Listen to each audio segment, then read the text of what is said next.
everyone, my name is Eugenia and I'm a registered nurse. So my channel is focused on helping nursing students and those who consider nursing as a future profession to be successful in nursing school. So today I want to speak to you about how to be successful in a pharmacology class. I know, pharmacology can be really hard. And now that I'm in grad school, I had an opportunity to take pharmacology again, an advanced pharmacology class, which I'm done with now. So I just wanted to share my tips and tricks with you while it's still fresh in my memory. So in my BSN program, I was able to get an A, which I'm very happy about. Pharmacology is definitely one of the hardest classes out there in the nursing programs. I'm originally from Ukraine, so I remember studying pharmacology in medical academy that I was a student at, and it was really hard even in my native language. So now having to learn this class in English and now having to have completed the advanced pharmacology in English, I'm just so relieved that I'm done with it. So I'm wanting to share with you my thoughts about how to best prepare for this class so you can pass it too. So this is a textbook that I've been using for my F&P program. As you see, it's quite big and heavy and bulky. I wouldn't say that it was the most helpful book because I feel like as far as nurse practitioners go, it does go into very good detail about the different medications and side effects and things like that, but it doesn't really prioritize them in any kind of order. So when you're an advanced nurse practitioner, you will be prescribing medication. So it would be really helpful to know what to try first, and proceed with the second option and third. In some cases, they do provide such choice, but very rarely. Otherwise, it would just list all of the available medications in that class or for that disease, and you're left with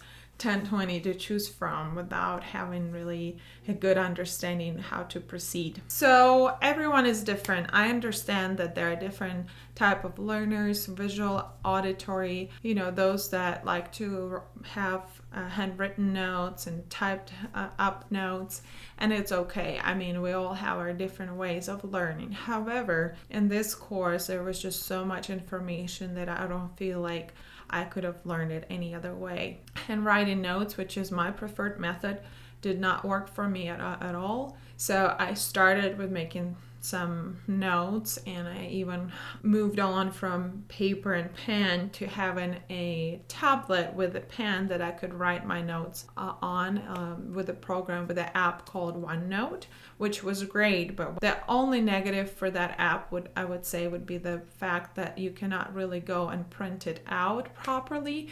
It is like endless field that you can write on, and you can choose any kind of grid for it. And if you guys want, I can make a separate video about this app because it is really good for note taking.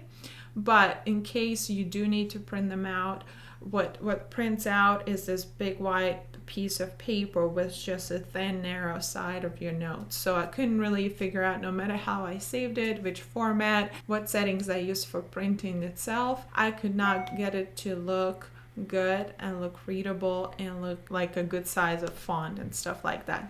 There are tons of those apps for note taking as well on Mac and for Windows, so you're more than welcome to try those if that's something you like. If you like to add pictures and drawing and handwritten notes, and if it helps you remember details better, that's perfect. So what I had to do in this case, me and my group of friends, which I would highly recommend that you get together with some other students because this is a lot of information to conquer, that you would divide the chapters that you are assigned for each exam, and each one of you makes notes for each chapter of this book.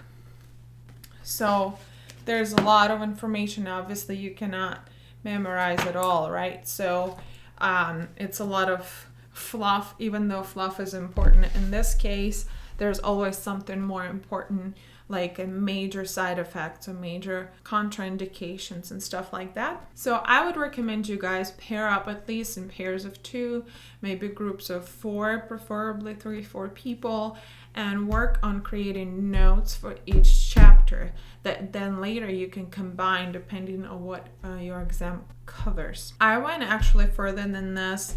Since we put so much work into our notes, I created those folders according to the exam with all our notes, and I have tabs, I don't know if you can see, on those for a quick reference. So like, let's say acne, right? So I can just open to this tab and have my notes on there with my highlighted information and written information. Or like, let's say tetracyclines, right? So I can have my information about all of these medications and the key points about it. I'm also going to show you some different versions of note taking that my classmates were doing, and I feel like those were good as well if you are into this kind of note taking. But this is what I was doing. This was I think my exam number 1, and then my exam number 2 in different topics, right? And then exam number 3. In some cases, those are helpful. For example, if you're allowed to use physical notes for quiz taking. So for example, you might not be allowed to use your notes for exams, but you are allowed to use them for quizzes. So this was one of the reasons why I actually had a physical copy. Otherwise, of course, you don't have to print it out. You can just save it forever and ever. Of course, electronic version is easier to navigate, easier to do word search if you're trying to find information quickly about specific topic. Let me show you a couple of other options that I've seen work for other type of learners and students. So here you go. These are the notes for one of the exams. So as you see, I would have highlighted chapter name and what the chapter was about, and then we would have like just a couple of sentences about pharmacodynamics, absorption, distribution, metabolism and excretion, adverse reactions, drug interactions, stuff like that. And then clinical use and dosing. What is it used for? If there's number 1, number 2 choices, that would go in there, would be highlighted. I sometimes added some charts from the textbook, so like copy and paste or screenshot and paste. We would basically mention just the main key points, so that way it's less information to try to memorize. And if you know the common side effects, contraindications, what is medication or class of medications used for, you can kind of narrow it down by memory and kind of get to the right answer just by knowing the main components, right, of medications. So one of the tips I would highly suggest is that you don't memorize every single medication. If the group of medications, such as like medication class, all has the same ending, such as, with beta blockers, LOL, or ACE inhibitors with PRIL, PRIL, then you can basically figure out what medication it is just by looking at the ending of the name. If you want to make it easier on yourself, just make sure you know the class, what is it used for, the main indication, main side effects, main contraindications, such as why would you not give that medication to someone, and also populations. So how does it work for elderly? Be very careful with elderly people 65 and above. A lot of the medications are on the what's called Beers list, so they're not necessarily dangerous for everyone else, but they seem to have an increased risk for older people due to fall risks or delayed gastric emptying, or just changes that elderly people go through, slow down metabolism and stuff like that. So make sure you know how to access Beers list and which medications are on it if it's mentioned anywhere. Pay attention specifically to categories for pregnancies. So pregnant women, you are concerned about 2 things. Is it allowed during pregnancy? If it is it allowed during all 3 trimesters? And also, is it allowed during nursing? So some of the medications vary in that way, so they might not be allowed during pregnancy because they might be teratogenic, and cause fetal defects or and malformations, or they might not be allowed during the time that mother is nurturing the baby, right? During lactation, because it crosses through the milk, and baby might have a withdrawal effect or overdose or some kind of toxicity. So for example, right here you see the histamine 2 receptor antagonists. It goes into explanation what does the medication is, what does it do. You can see that every medication ends in tidine, Tidine.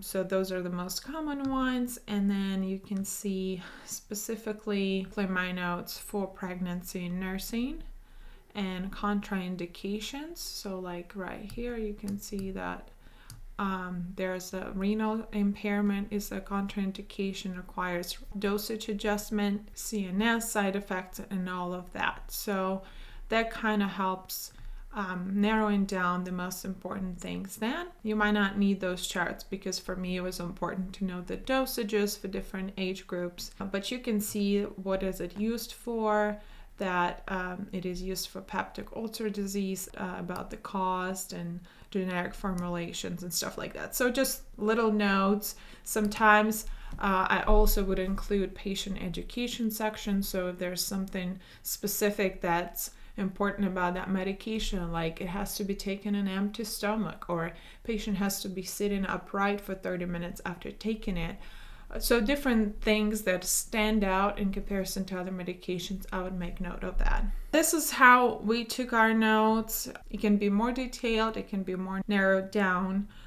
If you don't think that this is helpful to you, by all means, do it the way that works for you. This is another version that you can see of my classmate taking notes, so just separate piece of paper for each class, and she would make a note with which page it is on. So like, let's say this one is about topical antifungals, again, pregnancy information, infants and children, contraindicated in such conditions, systemic, stuff like that. So examples, things that stand out. So just one page.